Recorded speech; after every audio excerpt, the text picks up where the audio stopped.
It's time for Rise, Repeat, Retreat. You know the drill. One division per week, 32 teams. Better, worse, or same from a year ago right now. How do we feel about them? If you've missed any of the divisions, go out there on YouTube. Check them out. It's out there. A lot of fun. A lot of good takes last week, particularly because I'm biased and it was AFC West. This week, it's the NFC West. So the question is, how do we feel about this team today versus how we felt about them a year ago? Let's start with the 49ers, Jori. How do you feel about San Francisco today versus how you felt about San Francisco last June? I think you have to feel worse about them than last June after seeing what happened. But the biggest question to me is, how healthy are they going to be? Because the down season they had in 2024 was first and foremost hinging on the extensive number of injuries they had. I mean, I think they were on their 17th string running back by the end of the season. I think from a Brock Purdy standpoint, you should feel good that, hey, this is a team that has another year of showing Brock Purdy can be what you want him to be. I think that he's not a one-hit wonder, and I'm not saying he's got the arm talent of Aaron Rodgers necessarily, or Aaron Rodgers at his prime when he was winning 4 MVPs, but I do think that Brock Purdy is a very strong player. He makes more plays with his legs than people probably give him credit for, and I think he's someone who can operate Kyle Shanahan's offense at a high level and really help feature the playmakers. So my question would be, well, is Christian McCaffrey healthy? I don't feel like devastated about the loss of Deebo Samuel. I think it hurts, but I think you do have other playmakers. I think the question to me is more guys like Ricky Pearsall and some of those younger guys. I mean, even when you look at running back and some of the young running backs we saw last year, like how many of those guys will they be able to prominently feature? And also, obviously, Nick Bosa's health is always something that's dependent on. So I would say, going back to the rise, repeat, or retreat, I would say retreat from where I thought before going into 2024 season, but not necessarily retreat where I thought coming out of the 2024 season or how they did in 2024. You know, I'm going to go with repeat because I look at the 49ers, and I've done a 180 on them over the offseason. I think a lot of regression factors are in their favor, including the injuries, as you talked about, Jori. They were so beat up last year. And all of a sudden, you come back into this year, and everybody's given up on them. I think that, you know, everybody thinks the Rams are now, they're going to win the NFC West. The betting market hasn't changed. The betting market still thinks the 49ers are one of the best teams in football. And I looked into that. I was like, why would they? 49ers win total's 10.5. I think only 2 teams have a higher win total.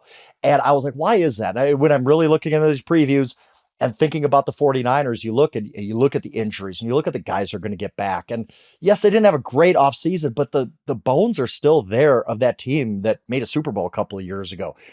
Christian McCaffrey has been hurt before in his career and bounced right back. Yes, he's a little older, but Christian McCaffrey's such a difference maker that I'm not going to sit here and predict that he's going to get injured again, because I think he had a bad year last year. Just a fluky, unlucky year with injuries, as most of the 49ers did. And yes, they lose Deebo Samuel, but I think Ricky Pearsall was finished last season really strong. I think Juwan Jennings showed I could be a difference maker receiver. They still have talent. And I still have a ton of trust in Kyle Shanahan. I think he's one of the best coaches in the NFL. Yes, their defense took some hits, but I thought they added a lot in the draft to the defense. That's going to help them get younger. I think adding Robert Saleh to run the defense is a fantastic move. Say what you will about Robert Saleh. He was coaching in a clown show environment in the Jets, still managed to produce great defenses out there. So I think he's going to have a positive impact on the 49ers defense. Everything about the 49ers just leads me to believe they're going to rebound to what we thought they were going to be. I think last year was a really, really unlucky season, and they're going to be back to being contenders this year. I do think this is just an interesting nugget. No matter how it goes down, Kyle Shanahan has had 4 winning seasons as a head coach and 4 losing seasons as a head coach. And when they are good, they average about 12-5 as their record in those 4 good years.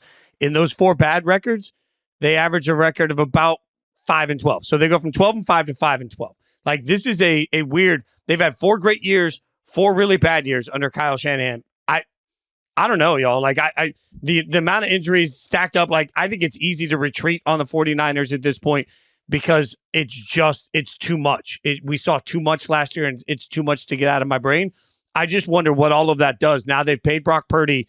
I mean, we've sort of anointed Kyle Shanahan as somebody that always figures it out. He's about 50-50 right now, and that this year will change a lot of that perspective. That's all, one way or the other. I'm going to retreat on the 49ers for sake of having to do something on this. Over-under on this, like Frank said, is 10.5. What about the Cardinals? 8-9 last year, over-under 8.5. The Cardinals mired in the sea of mediocrity usually. Where are you, Jori, today on the Cardinals versus a year ago right now on the Cardinals? I feel like I just don't think about the Cardinals much. Maybe that's like an obnoxious national reporter thing to say. But I would say I think they retreat because I feel like a couple years ago we did feel like, hey, they've got, or not a couple years, like a couple years ago they were only winning 4 games, but it's kind of like, oh, but you kind of could see what the plan was that they were doing. Then they get Marvin Harrison Jr. last year, and you're like, well, now Kyler might have the guy. And they still had a losing record. And so I just have a lot of questions about can they put all the pieces together, because I felt like they had the pieces last year that they should be able to take that big jump, and they didn't. And I don't think that their division is going to make it any easier now that the Rams are actually quite strong. I know we'll get to them. I'm just kind of, I guess, repeat on the Cardinals. They're one of those teams that it's just, they're just kind of stuck in the middle. Like, I don't see there being a higher ceiling for them. Now, I will say this. Jonathan Gannon, I think, is a really, really good defensive coach, and he hasn't had much talent. So what did they do this offseason? They pounded the draft and even free agency. Defense. I think this defense is going to be a lot better than it has been the last couple of years. But my question is Kyler Murray. What's his ceiling, really? What's his team ceiling with him? It's not like Kyler Murray hasn't played a lot of games already. He's played a lot and just kind of been one of those quarterbacks who's okay. He's fine, but he didn't get the most out of Marvin Harrison last year. He didn't really elevate this offense like I thought he would. I thought Kyler Murray coming back from the ACL, he played really well late 2 seasons ago, 2023 season. I thought, okay, 2024, he's going to have a really big season. Again, Marvin Harrison's there. And it just didn't happen. And now you get to a point in Kyler Murray's career where you just wonder, is this it? This is as far as we're going to go with Kyler Murray. I think the Cardinals are going to be slightly better. They did improve a lot last year, especially in the win-loss column. But kind of to Jori's point, it's one of those improvements where you're like, do I really think the next step is going to be 10 wins, 12 wins? I don't. I think they're going to be just kind of slightly better. We're going to get to the end of the year and kind of just say, this is what the Cardinals are. They're going to be hovering around 500. They're going to be okay. But really, I just don't see there being another big step for them with this core.